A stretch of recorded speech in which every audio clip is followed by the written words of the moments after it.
जिंदाबाद जिंदाबाद जिंदाबाद, समाजवादी पार्टी जिंदाबाद जिंदाबाद जिंदाबाद, माननीय अखिलेश यादव जिंदाबाद। धक्का फेंका है माननीय मेंबर साहब, उसकी जमीन पे कब्जा हो रहा है, लोग खुलेआम देख रहे हैं, अधिकारियों को संज्ञान दिया, इसके बाद मुकदमा किस पे लिखा? पीड़ित पक्ष के ऊपर मुकदमा। ये हालत है। ये हमारे पदमपुर के सिवनी के प्रधान जी बैठे हैं।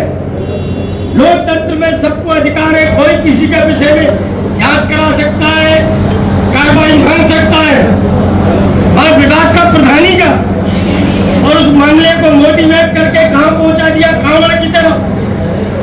मैंने अधिकारियों से कहा, हमने कि ये बताइए मंगलवार को कौन सी कांवड़ चलती है?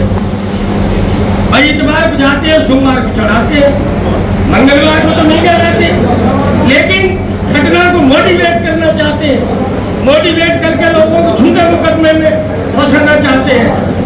मैं चैलेंज के साथ कहता हूं उन अधिकारियों को, जो अधिकारी न्याय संगत निर्णय नहीं करेंगे, जो अधिकारी सत्ता पक्ष के दबाव में मेरे कार्यकर्ताओं के ऊपर मुकदमा लड़ेंगे, लिखेंगे, मेरे रहते मैं ईंट से ईंट बजा दूंगा, लेकिन किसी कार्यकर्ताओं को नहीं। सबसे बड़ा सुनियोजित अगर कोई कार्यक्रम है तो वो कार्यक्रम है भूमाफियागिरी करना, लोगों की जमीन पे कब्जा करना, लोगों को बेवकूफ बना करके फर्जी बैनामा कर लेना। यही नहीं, यहाँ बैठे हैं वो किधर गई? संजीव भाई किधर गए? वो ये मुकीम मेरा जब मुकीम ये संजीव भाई ने बताइए, दो चार बार पैमाइश हो चुकी। विरोधी पार्टी से कहा मैंने ग्रुप में पैमाइश करा लो, हमने यादव है नेक पर, हमने यादव को हटा दो, ये यादव रख दो, विधान तहसील का रख दो, जिले का दूसरी तहसील का ले आओ, और नहीं तो तुम अपने नाते रिश्तेदार ले आओ, और नहीं तो जिले के बाहर के ले आओ।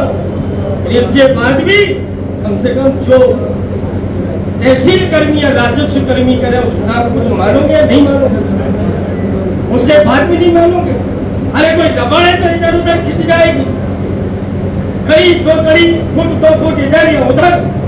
जमीन एक ऐसी चीज है, चाहे कोई पैमाइश करे, जमीन इधर से उधर नहीं कर सकता।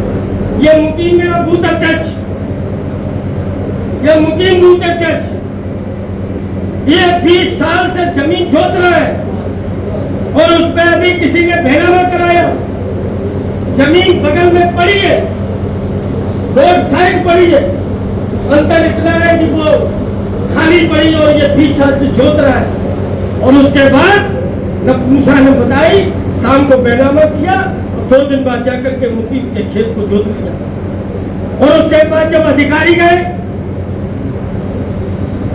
अधिकारियों ने जब सही निर्णय लिया, इसके बाद भी अधिकारी जजमेंट देने की स्थिति में नहीं है।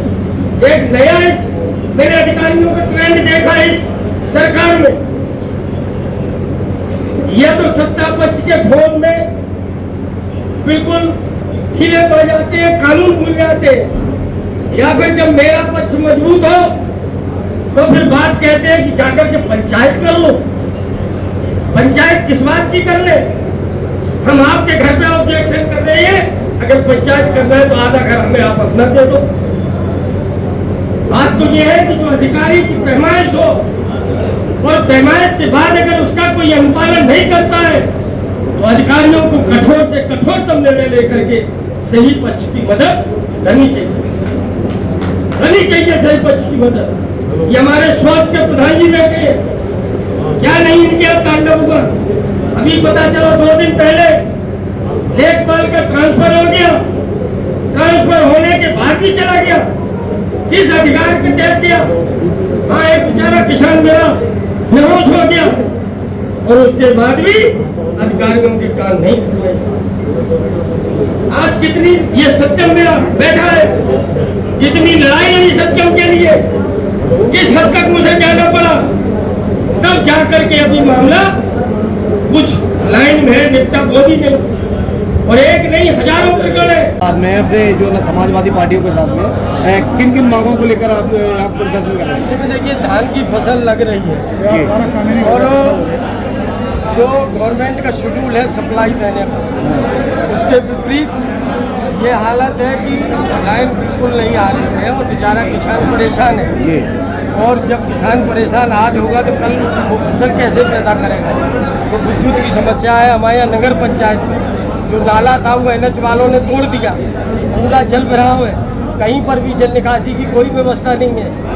यही नहीं, आज पूरे प्रदेश में और पूरे जनपद में किसान त्राही कर रहा है, लोगों की ज़मीनों पे कब्जे हो रहे, फर्जी मुकदमे लोगों पे लिखे जा रहे। इन्हीं तमाम सारी समस्याओं को लेकर के आज हम अपने परिवारीजनों के साथ धरने पर बैठा। आज आपने SDO को कितने सूत्री मांग पत्र दिया और उनसे